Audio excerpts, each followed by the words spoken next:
Dahil sa mainit na panahon, posible raw na lumiit ang mga inilalabas na itlog ng mga inahing manok. At ang dahilan dyan, nai-stress sila at pumasok sa tinatawag na survival mode. Para bigyan ng mukha ang balita, Mobile Journal Ivan Tarinque. Mainit ang panahon, tagaktak na nga tayo sa pawis. Pati daw ang paborito natin pang-almusal na itlog, lumiliit.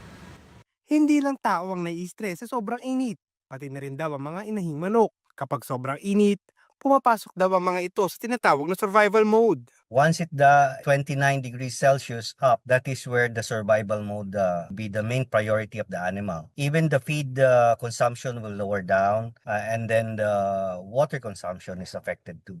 Kaya naman may epekto yan sa inilalabas nilang itlog. Maliit na nga, madali pang mabasag. Nako-compromise yun, babawasan because survival mode na naman siya. Kailangan niyang prioritize ilabas yon rather than dying. So, maninipis na ninipis yung eggshell niya. It can be affected. Kaya naman ang payo ni Doc, bigyan ng additional calcium supplements ang mga manok upang tumibay ang shell at maibalik ang kalidad ng produkto. Sa katunayan, ang isang poultry farmer daw, nagbabawas ang bilang ng manok sa isang kulungan o di kaya ay nagpapaikot ng ventilador para lang masigurong kulang sila. Ang iba naman, nagbabago daw ng feed formula. Ginagawang mas nutrient-dense para kahit konti ang kain, sapat pa rin ang vitamins at minerals. Perfect din daw ang pagpapakain tuwing malamig ang klima, tulad na madaling araw o gabi.